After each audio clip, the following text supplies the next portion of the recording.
Bonjour et bienvenue dans ce Demande à Cédric numéro 53. Nous sommes le lundi 6 février 2017 et pendant une heure, je vais répondre aux questions des membres plus. Alors, si vous n'êtes pas encore inscrit sur le site, vous trouverez sous cette vidéo un lien pour vous inscrire. Vous vous rendez directement sur la page d'accueil du site formation informatique avec cédric.fr et à partir de là, vous allez pouvoir identifier un bandeau bleu sur lequel vous pourrez rentrer votre prénom, votre adresse email et cliquer sur oui, je veux m'inscrire pour pouvoir accéder à plus de 100 vidéos que je vous offre notamment sur Gmail, sur Picasa, les retransmissions des demandes à Cédric que vous voyez actuellement. Bref, beaucoup de vidéos gratuites que vous pourrez consulter juste après votre inscription. Voilà, allez, nous allons pouvoir démarrer. Bonjour à toutes et tous, bienvenue dans ce Demande à Cédric numéro 53 donc. Louis-Paul, bonjour. Sou, bonjour. Bon début de semaine avec mon grand bonjour et courage pour Cédric, car le lundi matin, on dit à l'attaque, tout à fait. Sauf que comme je me crois dimanche, je me suis dit, aïe. Voilà. Albert, bonjour à toutes, bonjour Cédric. Si le fond est noir, chez nous, le ciel est bleu 12 degrés. Effectivement, Albert, nous avons un beau temps aujourd'hui. J'ai été obligé, comme vous pouvez le voir ici, de mettre un rideau tellement le soleil nous éblouit. J'espère que il en va de même pour vous dans le nord et que les dangers de tempête sont passés pour tout le monde. Morissette, bonjour Cédric et les membres, voilà, mon casque, je l'ai branché sur ma tour, il marche, mais je n'ai pas de bouton dessus pour le volume. En allumant mes haut-parleurs en même temps, je pourrais régler le volume du casque ou pas. Question bête, mais je tente. Pas de souci Morissette, il n'y a pas de question bête, il faut juste se demander comment fonctionnent les choses. Donc apparemment ça doit venir du contact de la prise qui est sur vos enceintes, donc soit ce n'est pas une prise casque, soit c'est une prise casque et vous l'utilisiez avant et auquel cas elle ne fonctionne plus maintenant, ça peut également arriver. Vous pouvez essayer la technique un petit peu mystérieuse mais qu'on avait trouvée sur internet, c'est-à-dire de brancher et de débrancher votre casque plusieurs fois directement sur vos enceintes pour voir s'il n'y a pas eu un faux contact. Vous pouvez éventuellement faire ça, sauf si vous n'avez jamais eu de son qui sortait de vos enceintes. Ça, c'est uniquement si vous aviez déjà eu du son et que ça ne fonctionne plus, vous pouvez tester, voir si c'est un faux contact. Après, lorsque vous branchez votre casque sur votre tour, ça passe directement sur la carte son. Donc vos enceintes n'ont rien à voir dans le système. Vos enceintes sont juste là pour faire sortir le son. Une fois qu'elles sont branchées, c'est comme si vous branchiez votre casque. Donc le fait de modifier le volume sur vos enceintes n'aura pas d'incidence sur votre casque, sauf si votre casque est branché sur vos enceintes. Voilà. Donc peut-être que ça vient de là, je pense pas, mais quand vous branchez votre casque, vous avez peut-être aussi un volume séparé pour le casque et pour les enceintes. Tout dépend en fait de la qualité de vos enceintes et du modèle de vos enceintes. Donc tout ça pour dire que si lorsque vous branchez votre casque sur vos enceintes ça ne fonctionne pas, ça ne vient pas de votre casque puisque vous l'avez testé sur votre tour et donc ça viendrait plutôt de vos enceintes selon moi. Voilà, et une mise à jour des pilotes de votre carte son n'y changera rien, ça doit plutôt venir de là. Vous pouvez aussi éventuellement essayer avec un autre casque. Je me souviens que, je ne sais pas si je vais avoir la possibilité de vous montrer, moi j'ai eu un souci avec le micro, là voilà, ça c'est une prise... je sais pas si on voit bien, mais c'est une prise pour brancher le casque. Et en fait, si vous voulez, dessus, vous avez des sortes de petites bagues grises et c'est ça qui fait le contact. Donc vous pouvez éventuellement essayer avec un autre casque, des fois que ce casque-là soit vraiment très particulier, mais je pense pas parce qu'en théorie c'est standard. Moi j'avais rencontré le souci avec un micro-casque d'iPhone que j'avais voulu brancher sur mon nouveau téléphone qui n'est pas un iPhone et ça n'avait pas fonctionné, le micro ne fonctionnait pas parce que la bague était un petit peu décalée. Et donc voilà, mais là je ne pense pas que ce soit le cas pour vous, mais voilà, ça doit plutôt venir d'un problème avec vos enceintes. Si elles sont encore sous garantie, vous pouvez toujours les ramener au magasin où vous les avez achetées et éventuellement leur demander de tester si ça fonctionne chez eux. Voilà Morissette. Sacha, bonjour Sacha, message du forum hier. Bonjour à tous, je me permets de vous dire que mon problème a été résolu en faisant actualiser le PC sans perdre mes fichiers. Merci à Cédric pour votre aide. Avec plaisir Sacha, j'ai pas vraiment été d'une grande aide. Par rapport à votre souci, j'ai découvert les captures d'écran un peu tard. En plus, vous n'aviez pas dit bonjour, donc ça m'a mis de mauvaise humeur. Donc voilà, je ne sais pas pourquoi il y a eu coup sur coup là, plusieurs personnes qui n'ont pas dit bonjour sur le forum et qui ont jeté leur message comme ça en disant bah allez-y, répondez à mes questions et voilà. Donc bah voilà, je vous le rappelle, je sais que la plupart du temps c'est un oubli, mais voilà, c'est le genre d'oubli qui a tendance à me mettre de mauvaise humeur et à ne pas du tout avoir envie de répondre aux questions. En tout cas, Sacha, merci pour votre retour. Content que voilà, vous ayez pu solutionner votre problème sans perdre vos fichiers. J'espère que vous avez malgré tout eu la possibilité de faire une sauvegarde parce qu'on ne sait jamais quand on fait une restauration comme vous l'avez fait. Enfin, c'est pas une restauration, mais le fait de revenir à un état antérieur du PC, faites attention quand même de faire des sauvegardes parce qu'on ne sait jamais ce qui peut arriver. En tout cas, voilà. Et puis la prochaine fois, enfin c'est pas forcément valable pour vous Sacha, mais aussi pour vous et aussi pour les autres personnes, lorsque vous postez un message sur le forum, essayez de donner un maximum de précision sur les choses que vous avez déjà faites, parce que bah voilà, qu'on vous donne pas on vous donne pas des opérations que vous avez déjà réalisées, ou ou tout simplement pour nous dire bah voilà, j'ai fait ça, ou alors c'est survenu à la suite de ça, pour que bah voilà, on ait un maximum de précision sur votre post initial, pour qu'on n'ait pas à forcément vous poser d'autres questions et que ça fasse des allers-retours inutiles. Donc donnez un maximum de précision, même si vous n'avez rien fait, dites-le. Je n'ai rien fait, je n'ai pas essayé, je ne sais pas comment c'est arrivé. Voilà, si vous ne savez pas, mettez-le comme ça. On vous pose les questions de façon pertinente pour avoir justement vous proposer une réponse la plus pertinente possible. Voilà, petite parenthèse pour le forum. Sacha, bonjour Cédric et bonjour à tous. Bonjour Sacha. Marc, bonjour Cédric, bonjour à tous. Bonjour Marc, bienvenue parmi nous. Michel, bonjour Cédric. Peut-on trouver un logiciel pour tester l'efficacité d'un mot de passe ? Alors, vous avez plusieurs solutions, Michel, par rapport au mot de passe. La première, c'est de vous rendre sur un générateur de mots de passe. Donc pour ce faire, vous vous rendez sur Google. Vous tapez générateur de mots de passe. Voilà, en général le premier qui sort, c'est celui que j'utilise. Je vais copier et je vais le coller comme ça, vous pourrez avoir l'adresse directement. Et à partir de là, vous allez pouvoir générer des mots de passe qui sont compliqués. Alors, pour savoir si un mot de passe est efficace, il faut avoir plusieurs règles. La première, c'est le nombre de caractères. Donc, savoir combien est-ce que votre mot de passe va être composé de caractères. Ensuite, idéalement, il faut qu'il y ait des chiffres et des lettres. Idéalement, il faut qu'il y ait des majuscules et des minuscules. Idéalement, il faut qu'il y ait des caractères spéciaux. C'est la raison pour laquelle le site que je vous montre actuellement à l'écran, j'avais oublié de partager mon écran, le site que je vous montre actuellement à l'écran va vous permettre de générer un mot de passe compliqué. Donc vous choisissez ce que vous souhaitez. Donc là, avec des chiffres, avec des minuscules, avec des majuscules. Là, vous pouvez cocher avec des caractères spéciaux. Et là, vous pouvez cocher les caractères spéciaux que vous souhaitez voir. Ensuite, vous choisissez le nombre de caractères pour le mot de passe. Donc l'idéal, c'est de commencer, on va dire, à partir de 12. Et quand vous allez avoir un mot de passe... je vais couper mon téléphone, j'ai oublié de le faire.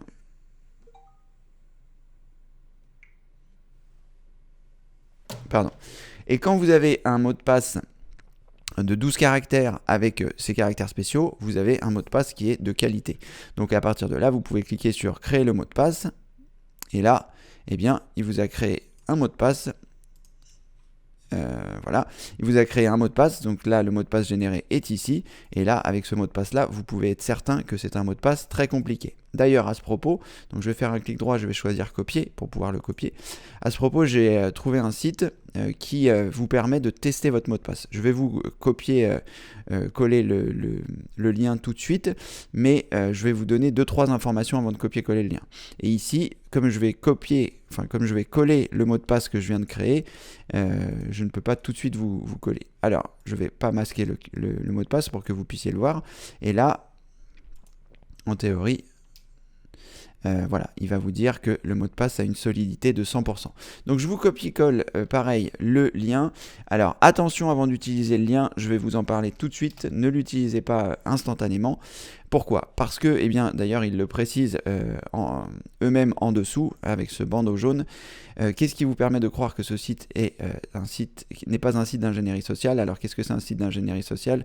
C'est un site qui vous conduit à dévoiler vos mots de passe. C'est-à-dire que ça pourrait très bien être un site qui va, vous allez mettre votre mot de passe, vous allez cliquer sur tester, et lui va enregistrer ce mot de passe et essayer de trouver des informations sur vous pour pouvoir, eh bien, avoir la possibilité de finalement vous pirater. Donc ne mettez jamais vos mots de passe sur ce type de site. Là, moi, je le mets parce que c'est pas un mot de passe que je vais utiliser, donc il n'y a vraiment aucun problème. Mais voilà, c'est pour tester mon mot de passe. Donc si vous avez un mot de passe qui est par exemple Toto, eh bien, essayez de ne pas mettre Toto et choisissez par exemple Tata ou Titi pour ne pas donner votre mot de passe et voir la solidité de votre mot de passe. Donc ici, on s'aperçoit que le mot de passe que j'ai indiqué a une solidité de 100% et que sa complexité est très solide.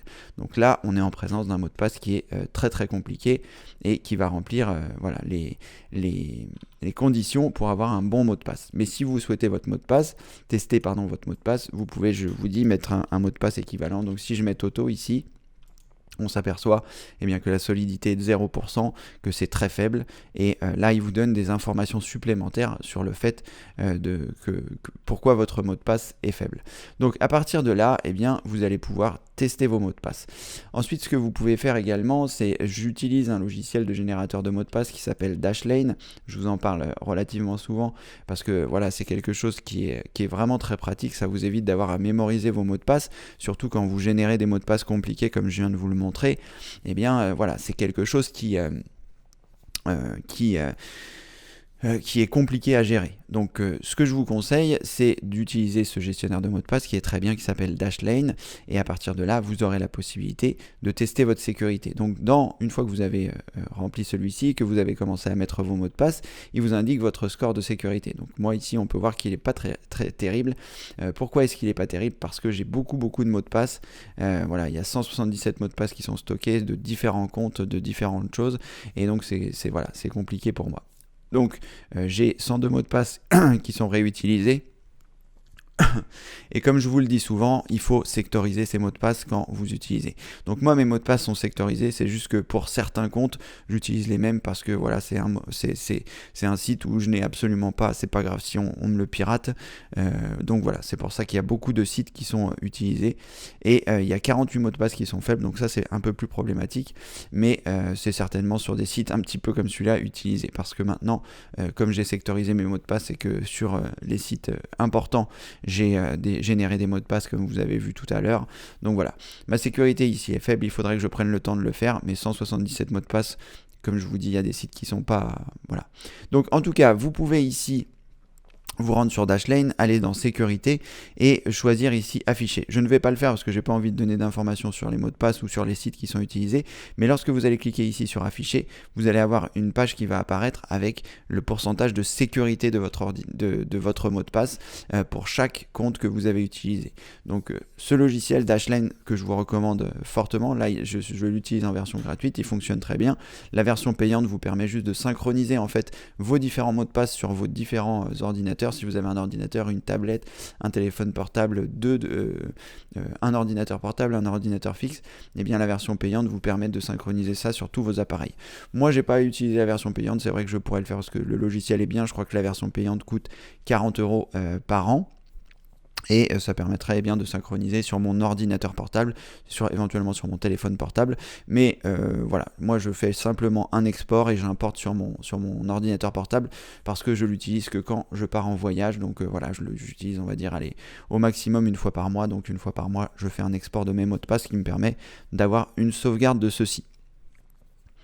Voilà, donc avec toutes ces informations-là, j'ai peut-être été un peu vite, je suis désolé, aujourd'hui c'est lundi et comme nous a dit Sou, le lundi c'est à l'attaque. Donc bon voilà, j'ai peut-être parlé un petit peu vite, vous pourrez regarder la retransmission et voilà, reprendre tranquillement les choses. Mais voilà, dans les grandes lignes, c'est les conseils que je peux vous donner pour voir si votre mot de passe est efficace. Mais gardez à l'esprit qu'un mot de passe efficace, comme je vous le disais, c'est un mot de passe qui a des chiffres, des lettres, des majuscules, des minuscules, des caractères spéciaux, et on va dire qu'il fait au minimum 12 caractères. Alors, une dernière petite précision concernant les mots de passe, c'est que sur certains sites, vous ne pouvez pas mettre des mots de passe qui font plus d'un certain nombre de caractères ou des mots de passe qui ont des caractères spéciaux. Donc quand vous voyez que vous avez généré un mot de passe et que celui-ci n'est pas accepté par le site, eh bien il vous faudra parfois effectuer certaines modifications. Voilà, gardez ça à l'esprit lorsque vous créez votre mot de passe. Enfin surtout quand vous le mettez sur un site et qu'on vous dit qu'il n'est pas fonctionnel. Voilà Michel, j'espère avoir répondu à votre question. Florence, bonjour Florence, bienvenue parmi nous. Alors, Colette, bonjour. Marc, son et vidéo, ok, parfait. Alors, Luigi, bonjour Cédric, comment dans gérer les paramètres d'accès de sécurité de mon compte, comment supprimer un appareil Windows 10 ? Alors Luigi, c'est toujours pareil, je pense pas que je puisse vous montrer facilement par rapport à ça. Parce que sur le seul compte que je peux vous montrer, j'ai pas la validation 2 étapes et je ne l'ai pas installé hier. Cela dit, je pourrais peut-être l'installer aujourd'hui. On va regarder ça rapidement. Alors, je vais me rendre ici sur le compte et on va voir comment ça se passe. Donc, validation 2 étapes, validation 2 étapes.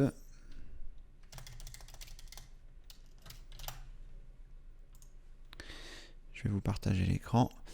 Donc, validation 2 étapes, je suis connecté. Donc là, je vais passer cette page-là sur un autre écran parce que je n'ai pas spécialement envie qu'on voit mon numéro de téléphone. Je vais donc validation en 2 étapes.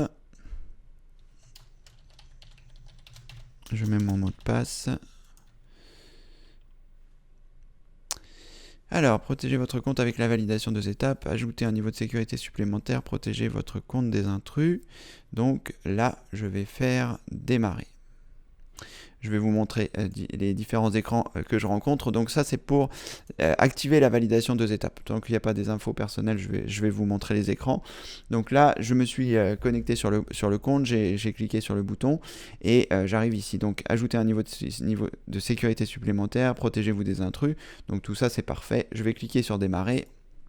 Donc je repasse la page sur un autre écran. Démarrer. Donc là, il me demande mon mot de passe, ici comme vous pouvez le voir à l'écran, donc je vais mettre mon mot de passe.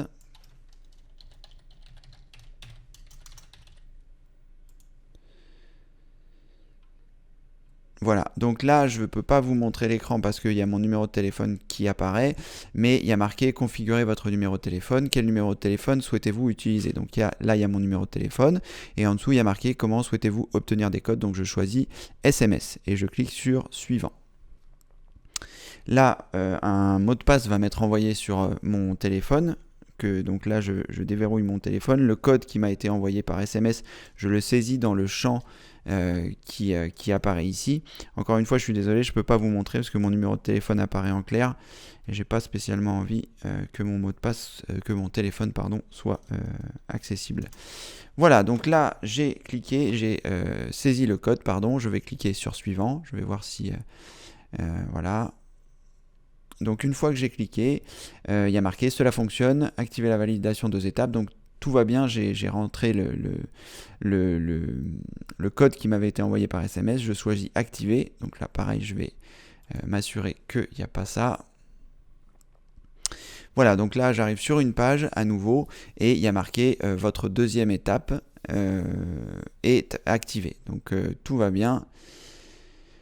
J'ai la possibilité, alors je vais essayer de vous montrer ça par étapes pour ne pas que ce soit activé.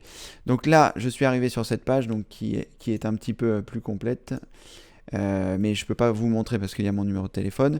Donc la validation en 2 étapes est activée depuis le 6 février 2017. Donc c'est à cet endroit-là, Luigi, que vous pourrez la désactiver. Vous voyez, là si je souhaite la désactiver, je peux cliquer ici et simplement la désactiver. Donc je vais réessayer de retrouver la page pour pouvoir vous la montrer. Donc ça c'est la première partie de cette page et la deuxième partie, parce que ça c'est également quelque chose que je voulais vous montrer, c'est, je regarde juste, Je regarde juste. Voilà, s'il n'y a pas de choses personnelles. Voilà. Et donc, la deuxième partie de cette page, c'est configurer une deuxième étape différente. Donc, vous avez différentes choses que vous pouvez faire. Donc, les codes de secours, c'est ce dont je vous avais parlé. Je ne sais plus si c'est à Sue ou à Mathilde dont on avait vu les choses pour faire des codes de sécurité. Donc, c'est ici des codes de secours que vous allez pouvoir imprimer. Donc, vous choisissez configurer et la suite va apparaître. Pareil, je ferai sûrement une vidéo comme je vous l'avais indiqué, mais voilà, vous pouvez ajouter un autre numéro de téléphone, vous pouvez utiliser Google Authenticator, qui est une autre méthode pour pouvoir vous authentifier. Vous pouvez utiliser un autre numéro de téléphone, vous pouvez utiliser une clé de sécurité. Voilà, ça ce sont toutes les étapes qui vous permettent. Moi je vais fermer ici. Alors voilà, et ensuite vous avez en dessous, pour répondre à votre question, Luigi, vous avez en dessous la possibilité, donc l'appareil pour lesquels la deuxième étape n'est pas requise, vous avez les appareils fiables. Donc c'est à cet endroit-là que vous trouverez les appareils que vous avez authentifiés et que vous pourrez désauthentifier, si je puis dire, pour répondre à votre question qui indiquait comment supprimer un appareil Windows 10. C'est à cet endroit-là que vous allez pouvoir supprimer les appareils supplémentaires que vous aviez autorisés. Et sinon, ça se passe tout en haut, si vous souhaitez... si vous souhaitez enlever la validation 2 étapes.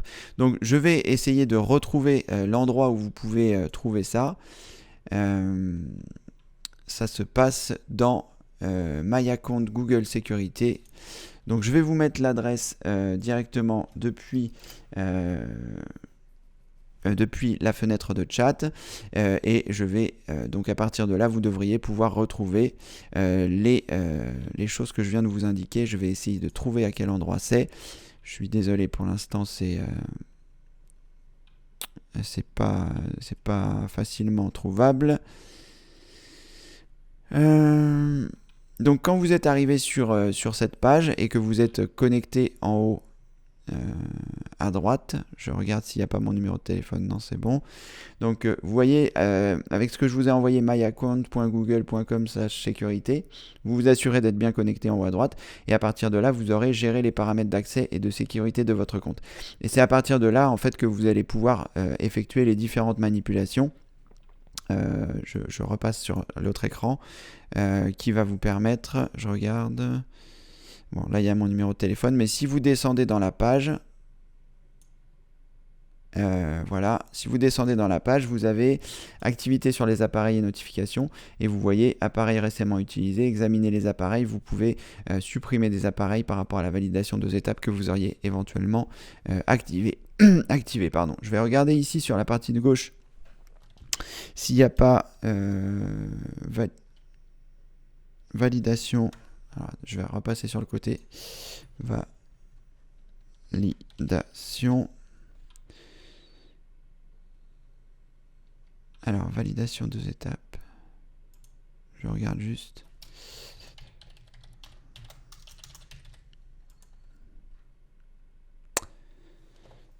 Alors, il va me renvoyer encore un code.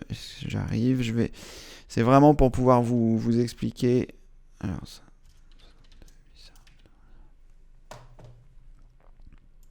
À quel endroit trouver l'information.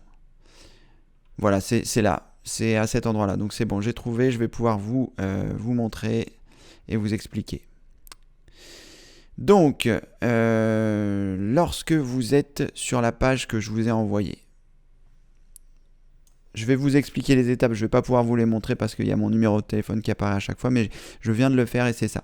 Donc Luigi, vous allez pouvoir faire tout ce que vous souhaitez grâce à l'adresse que je vous ai envoyée. Et Sue ou Mathilde, c'est pareil pour vous ou même pour toutes les personnes qui veulent voir ça sur Google. Vous vous rendez sur myaccount.google.com/sécurité. Vous vous assurez en premier lieu d'être connecté avec votre compte en haut à droite. Une fois que vous avez réalisé ces manipulations, vous allez descendre et vous allez voir se connecter à Google. À partir de là, vous avez mot de passe en méthode de connexion. Mot de passe et méthode de connexion. À partir de là, vous avez validation 2 étapes qui se trouve ici. Vous allez cliquer sur validation 2 étapes. On va vous demander votre mot de passe pour vous connecter à votre compte Google, donc celui que vous avez pour vous connecter à votre adresse Gmail. Vous saisissez ce mot de passe. À partir de ce moment-là, il va y avoir une nouvelle fenêtre qui va vous dire indiquer le code qu'on vous a envoyé par SMS. C'est donc pour la validation 2 étapes, ils veulent s'assurer que c'est bien vous qui allez faire ces manipulations. Vous rentrez ce code et vous cliquez sur OK. À partir de là, eh bien, vous allez arriver dans la page que je vous ai montrée initialement, où vous pourrez, Luigi, si vous le souhaitez, désactiver la validation 2 étapes. Et vous aurez également en bas de cette page que vous allez avoir, vous aurez la possibilité, eh bien, de désactiver des appareils que vous aurez au préalable activés. Voilà, je suis désolé, c'est un petit peu bancal ces manipulations, mais c'est que sinon ça va être trop compliqué pour moi après, enfin à la fois de vous montrer pour ne pas que mon numéro de téléphone apparaisse et pour vous montrer les manipulations. En tout cas, en regardant la retransmission, vous aurez les étapes pas à pas où je vous explique exactement ce qu'il faut faire. Donc, vous avez l'adresse myaccount.google.com/sécurité. Et à partir de là, vous pourrez manager tout ce que vous avez à faire. Même si vous voulez imprimer vos codes de sécurité, je ferai une vidéo encore une fois pour vous expliquer. Mais voilà, au moins vous savez, Luigi, comment faire. Je suis content d'avoir retrouvé parce que c'est vraiment pas évident dans tous les différentes pages de paramètres de Google. C'est peut-être un peu aussi pour ça que vous avez rencontré des difficultés. Moi aussi, j'ai rencontré des difficultés par rapport à tout ça. Donc là, en théorie, on a tout. Je saurai maintenant comment revenir ici et vous montrer les manipulations. En tout cas, tout doit être OK par rapport à ça, Luigi. N'hésitez pas, si vous avez à nouveau des questions, comme je vous disais, je ferai certainement une vidéo et voilà, on peut continuer cette discussion sur le forum si vous avez besoin, ou même ici, pendant les demandes à Cédric. Morissette, merci, avec plaisir. Alors, Morissette, Cédric, une batterie externe est-elle standard pour les téléphones ?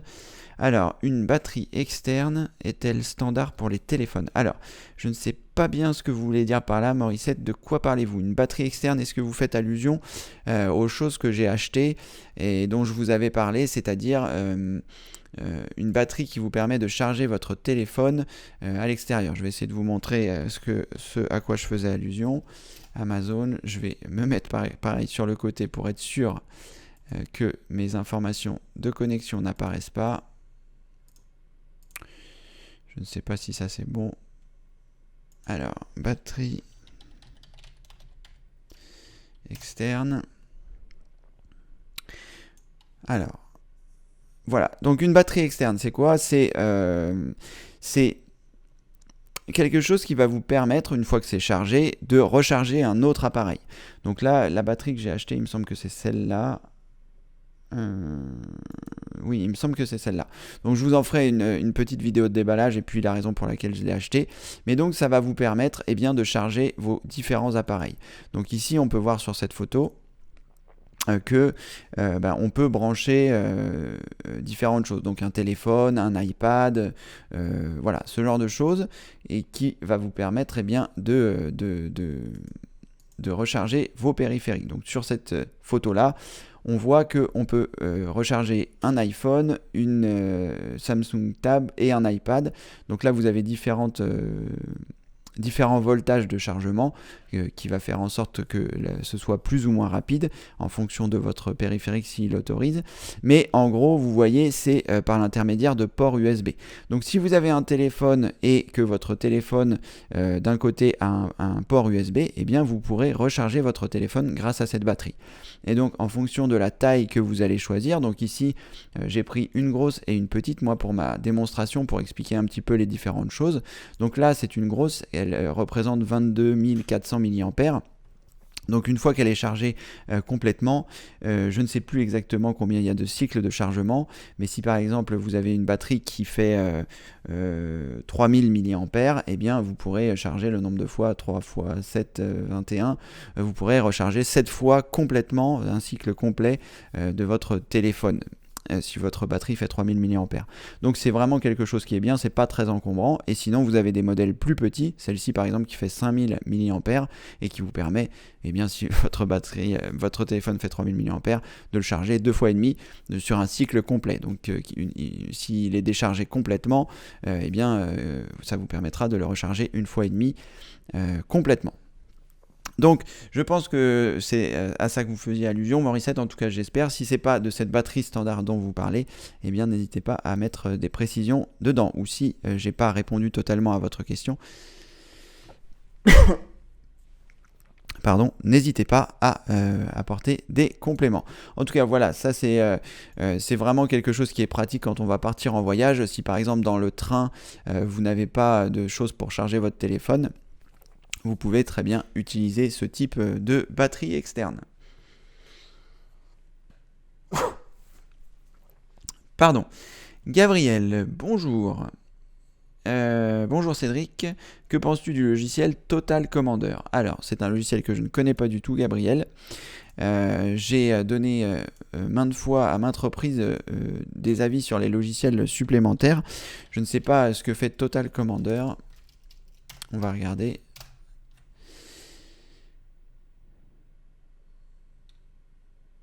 On va regarder un petit peu à quoi ça correspond.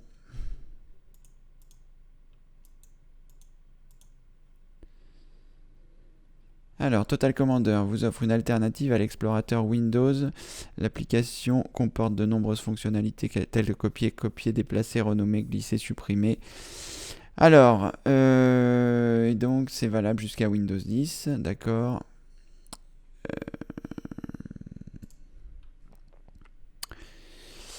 Alors, mon avis, je n'ai jamais utilisé ce logiciel. Mon avis, c'est le même que pour les logiciels qu'on va ajouter. Je suis pas sûr que ce soit vraiment utile. Ça va ajouter des choses sur votre système, un logiciel qui va prendre le pas sur certaines fonctionnalités du système, même si vous allez pouvoir continuer de les conserver sur l'explorateur normal. Mais honnêtement, je n'aime pas ajouter des logiciels à moins d'en avoir l'extrême utilité. Et là, honnêtement, je sais pas. J'ai pas vraiment d'avis positif ou négatif. Enfin, si, plutôt un avis négatif dans le sens d'ajouter quelque chose. Apparemment, c'est un logiciel qui va vous permettre de faire beaucoup de choses. De fenêtres côte à côte, version multilingue et Unicode, fonction de recherche étendue, comparer des fichiers, synchroniser des répertoires, tableau de vue rapide des affichages. Ça a l'air d'être un logiciel qui vous apporte un certain nombre de fonctionnalités intéressantes, si je puis dire, et que peut-être si vous avez commencé à l'utiliser, vous avez trouvé une utilité. En fait, pour répondre à votre question, je suis pas forcément, vous l'avez déjà compris sur les différentes choses que j'ai dit avant, je suis pas forcément partisan d'installer des logiciels supplémentaires, à moins d'en avoir l'utilité. Donc voilà, c'est pas forcément un logiciel que j'installerai. En plus, au vu du site, bon, ça a l'air un petit peu à l'ancienne. Il y a une version mobile qui existe. Bon, honnêtement, voilà, j'ai pas d'avis sur la question, je ne sais pas, ça a l'air d'être un logiciel qui est gratuit. On peut regarder les avis des personnes, savoir ce qu'ils en pensent. Il y a 2 votes, bon, ce qui n'est pas magnifique, 2 votes sur 2 votes, c'est pas vraiment significatif.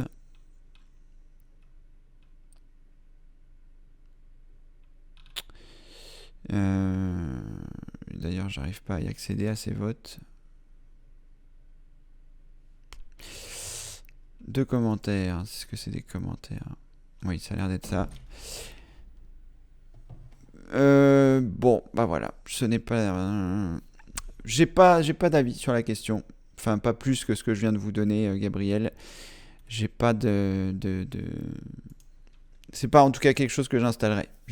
Voilà, c'est peut-être très pratique. Hein. Peut-être que je fais une erreur de pas l'installer, mais ajouter des logiciels comme ça, c'est pas forcément. J'ai passé. Je faisais ça beaucoup quand j'étais jeune. J'installais beaucoup de logiciels pour les tester, pour voir comment c'était. Voilà, par curiosité au début. Maintenant, je tiens à la stabilité de mon ordinateur. J'ai pas spécialement envie d'installer beaucoup de choses qui vont créer des interactions dont je n'ai pas forcément envie. Donc voilà.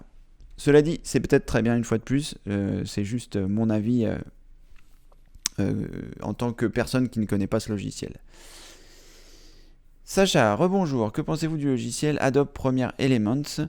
Alors, 15, je ne sais pas, Sacha, je ne sais pas du tout. Pareil, c'est pas un logiciel que j'utilise. C'est une version allégée du logiciel Premiere. Moi, j'utilise le logiciel Premiere pour faire mes montages vidéo. Je l'utilise de façon très basique. Peut-être que Premiere Elements me suffirait. Cela dit, je loue la suite Adobe tous les mois, donc j'ai pris une version sur abonnement parce que j'utilise beaucoup Photoshop, j'utilise beaucoup Bridge, j'utilise beaucoup ces logiciels, donc voilà, j'ai appris à les utiliser dans leur version intégrale, et je sais pas, je sais qu'Alexandra, elle utilise Photoshop Elements justement, et je ne sais pas quelles sont les limitations de Premiere Elements par rapport à Premiere, donc c'est vrai qu'il est beaucoup moins cher, et il faudrait trouver le tableau comparatif. Voilà, c'est peut-être ça, le tableau comparatif des différentes versions, de Premiere Elements. Est-ce que ça justifie les 123,60 € par rapport à d'autres logiciels comme Magix qui utilisent, il me semble que c'est Raymond qui utilise Magix. Et voilà, donc Magix, je crois que c'est un peu moins cher, je crois que c'est 50 €. Honnêtement, je m'y connais pas assez pour vous conseiller quelque chose de pertinent en termes de logiciel de montage. Moi, j'utilise Camtasia Studio, j'utilise Premiere, j'utilise un tout petit peu After Effects vraiment à l'occasion. Voilà, il est à 70 €. Ah non, ça c'est Photo Deluxe, pardon. Magix, vidéo Deluxe. Je pense que c'est cette version-là qu'utilise. Alors, Vidéo Deluxe. Bon, qui a 3 prix. Donc là, c'est voilà, on arrive à l'équivalent on arrive à l'équivalent. J'ai même pas partagé mon écran. Là, donc ça, c'est Magix. On arrive à 130 € à l'équivalent de Premiere.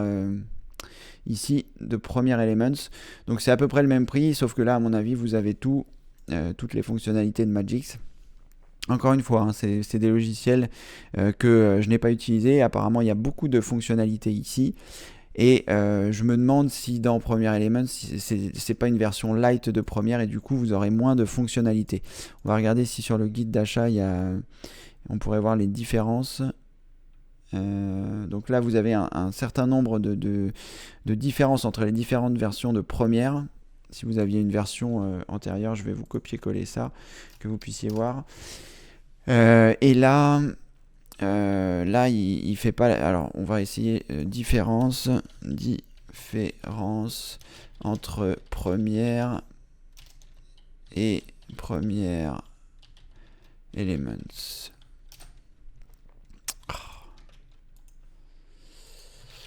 Voilà. Alors, est-ce qu'il y a un tableau comparatif?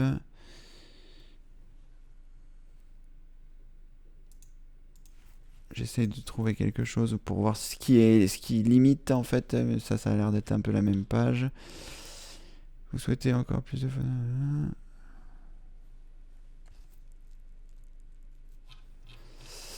Donc là, il doit y avoir un tableau qui doit exister. Ah voilà, les différences entre Premiere Pro et Element. Je vais vous copier-coller ce que j'ai trouvé. Je pense que vous aurez des infos à cet endroit-là.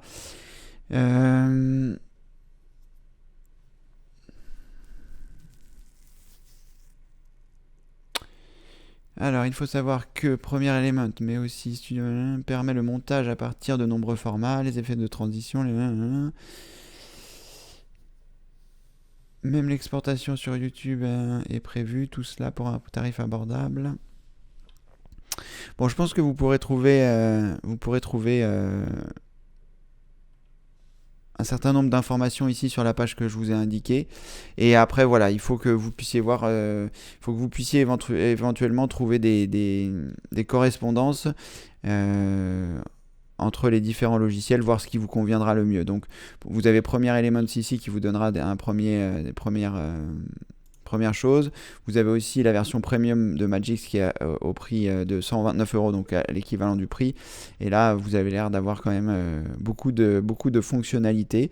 Vous pourrez regarder un petit peu tout ça. Je ne sais pas si je vous ai copié-collé le lien de Magix. Je vais vous le coller maintenant. Voilà. Et ça vous permettra de vous donner un petit peu les différentes choses. Honnêtement, voilà, moi j'utilise Premiere Pro parce que voilà, je l'ai acheté. Ça coûte 70 € par mois pour avoir la suite complète. C'est un prix voilà, il faut vraiment en avoir l'utilité pour le payer parce que ça commence à faire cher. Mais voilà, je ne vais pas avoir plus d'avis que ça à vous donner. Et je pense que si je devais acheter quelque chose, j'irais plutôt peut-être du côté de Magix plutôt que d'acheter Premiere Element. Parce que ça me dérangerait d'avoir ce côté bridé de Premiere et de me dire qu'il y a certaines choses que je ne peux pas faire. Cela dit, à mon avis, pour faire des montages simples, ça doit largement suffire. Voilà, mais quitte à payer 130 €, je pense que j'irai du côté de Magix, puisque nous avons notre expert sur le forum, qui est Raymond, me semble-t-il. Voilà, donc c'est plutôt vers là que je m'orienterai. Voilà Sacha. Colette, bonjour Colette, bonjour Cédric, bonjour à tous. Message retiré car je n'avais pas dit bonjour. Son et vidéo, ok. Super, merci Colette d'avoir pris le temps de dire bonjour. C'est surtout sur le forum en fait, enfin bon même ici, mais surtout sur le forum que c'est un peu bizarre de voir des messages comme ça qui sont jetés sans le bonjour. Je reviendrai pas forcément là-dessus. Vous avez compris, je l'ai mis dans les règles, vous êtes censés les avoir lus toutes et tous. Donc voilà, merci de les respecter. Pour que le forum reste un endroit convivial où on a envie de venir et où on se dit qu'on va être bien accueilli. Voilà, c'est aussi pour ça que je fais la police par rapport à ça. Alors, bonjour Tania, bonjour, bienvenue parmi nous.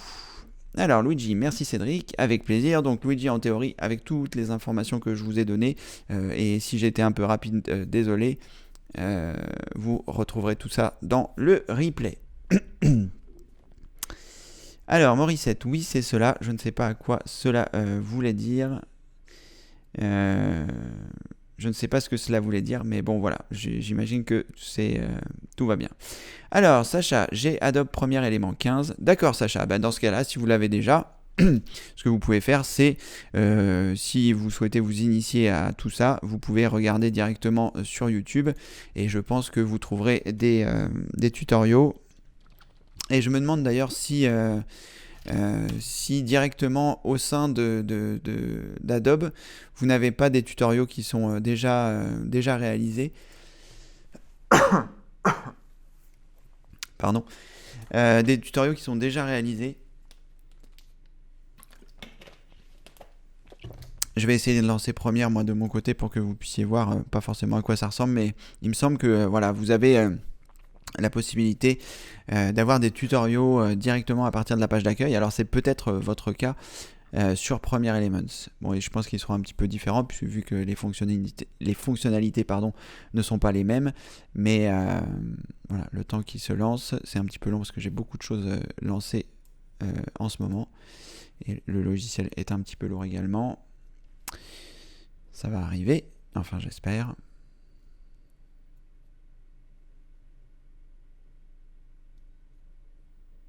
J'espère que ça ne va pas perturber le direct. Voilà, il vient de se lancer. C'est peut-être ma mémoire là qui commence à avoir des soucis. Non, ça va pour l'instant. Alors, quand il se lance, je pensais que sur la page d'accueil directement, j'aurais la possibilité d'avoir quelque chose, mais apparemment c'est pas le cas. Il me semblait que je pouvais avoir des vidéos d'aide, centre de support d'Adobe. Ah bah voilà. Donc c'est directement, ça je vais le fermer, dans la rubrique d'aide, moi j'ai directement ici, centre support Adobe Premiere, et là quand je clique là-dessus, j'arrive ici, avec la possibilité de me former sur un certain nombre de choses, donc la prise en main, qu'est-ce que Premiere Pro, etc. Donc peut-être vous avez ça directement au sein de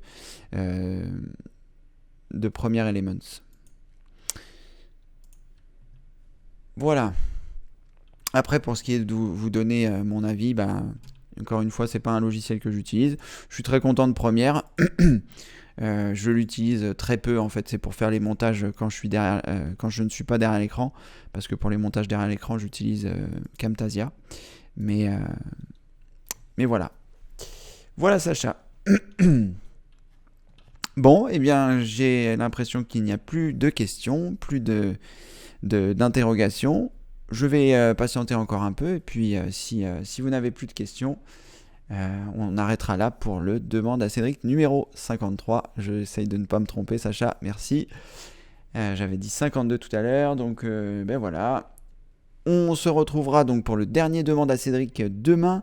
Demain, nous serons donc le mardi 7 février. Nous avons rendez-vous à 9h, me semble-t-il, de 9 à 10, c'est ça.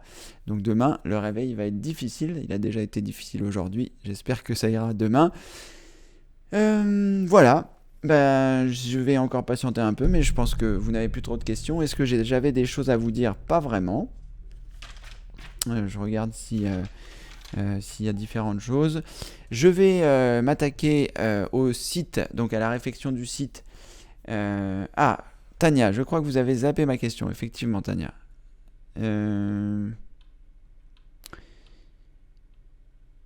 Ah oui, c'était il y a longtemps. Non, je vois pas votre question là, Tania, sur les différentes choses. Ah, Tania, non, je vois juste bonjour Cédric, bonjour à toutes et tous. Je ne vois pas d'autres questions, Tania. Alors, n'hésitez pas à la reposer parce que comme vous pouvez voir là sur le chat, il n'y a pas votre question. Je viens de revoir. Donc, n'hésitez pas à la reposer. Pendant ce temps-là, je vais juste vous donner les 2-3 infos, l'info que je voulais vous donner. Donc, les demandes à Cédric vont se terminer demain. Donc, ce sera la dernière édition des demandes à Cédric. Mercredi, je vais prendre une journée de repos parce que je suis un peu fatigué et que les 7 jours d'affilée de demande à Cédric, c'est toujours un peu fatigant de ne pas avoir de jours où je fais rien, où je ne travaille pas du tout. Donc voilà, donc j'ai répondu pendant toute cette semaine, là, les 7 jours aux réponses du forum, etc. Donc voilà, mercredi, je fais une pause et jeudi, je suis très content. Pourquoi? Parce que je vais donc attaquer la nouvelle version du site. Je vais commencer donc jeudi, on sera le 9 je crois, quelque chose comme ça. Et voilà, donc je vais implémenter, donc ça c'est la nouvelle page d'accueil du site quand ce sera terminé. Mais je vais l'implémenter très rapidement et je mettrai les modules au fur et à mesure. Et pareil pour le nouvel espace membre, c'est pareil, je vais l'implémenter. Donc rassurez-vous, là pour l'instant je ne l'ai pas ajouté, mais je rajouterai tout en haut certainement un bandeau rouge ou orange où vous pourrez accéder à votre espace membre actuel, le temps que tout l'espace membre soit opérationnel ici. Parce que là j'avais commencé à faire une sorte de maquette, il y a quand même pas mal de choses qui sont avancées, et là j'ai fait le gros du travail. Mais bon, il reste tous les paramètres à faire, les autorisations, etc. Donc voilà, je vais commencer à partir de jeudi. De toute façon, je vous en parlerai dans l'information du vendredi. Et voilà, je vais essayer aussi d'ici vendredi de tourner une autre vidéo. Parce que là, il y aura eu les 5... Pardon. Les 5 retransmissions des demandes à Cédric, et que peut-être pour vendredi, je vous ferai une petite vidéo sur la validation 2 étapes, comment imprimer ces codes de sécurité pour la validation 2 étapes. Donc peut-être je ferai cette vidéo-là d'ici vendredi, ce qui vous permettra d'avoir une petite vidéo en plus des 5 retransmissions des demandes à Cédric. Mais voilà, dès jeudi, je vais commencer ça. Après, je ne sais pas si je vais bosser samedi, dimanche. C'est pas impossible parce que là, j'ai vraiment hâte de commencer à travailler sur le nouvel espace membre, sur le nouveau site. Et comme je l'ai dit précédemment à Daniel, me semble-t-il, dans un demande à Cédric précédent, j'ai vraiment hâte de le faire. Je retarde pas l'échéance parce que j'y vais à reculons. Au contraire, j'ai vraiment hâte que le nouveau site voit le jour. et que les fonctionnalités soient disponibles parce que voilà, ce sera plus moderne et puis je trouve que c'est mieux. Donc voilà, j'y vais pas à reculons, mais c'est juste qu'il fallait absolument que je termine les choses dont je vous avais parlé, c'est-à-dire la prise en charge des nouveaux utilisateurs, faire les demandes à Cédric, là qui était un petit peu rapproché par rapport aux autres, puisque j'avais décalé en janvier et en février les demandes à Cédric, donc là ça a été vraiment rapproché, plus le déménagement, je suis parti 15 jours à Bordeaux et à Paris, donc ça, voilà, tout ça a un peu tout chamboulé, mais là voilà, mois de février j'ai rien de prévu à part refaire le site, donc les choses vont avancer beaucoup plus vite. Voilà, et puis après les choses qui vont s'enchaîner, qui sont donc la fin des formations que j'ai déjà commencées, qui sont la refonte complète du guide, un PC rapide et sain. Bref, tout ça, c'est dans les tuyaux, ça va arriver. Donc ne vous inquiétez pas, je vais reprendre aussi au mois de mars donc les formations pour les formations spéciales débutants, les formations Windows 10, etc. etc. Donc il y aura un petit peu moins de vidéos gratuites, mais mais après voilà, on va attaquer, si je puis dire, le rythme de croisière, et ce jusqu'à la fin de la saison 3, c'est-à-dire le fin juin. Je ne sais plus si juin il y a 30 ou 31 jours, mais voilà, ce sera fin juin comme habituellement. Voilà, allez, j'en ai fini. Tania, vous n'avez pas reposé votre question, il sera toujours temps de le faire demain. Allez, je vous souhaite une bonne journée, un bon lundi, et à demain, 9h. Ça va être plus dur qu'aujourd'hui, mais je serai présent normalement. À bientôt, merci, au revoir.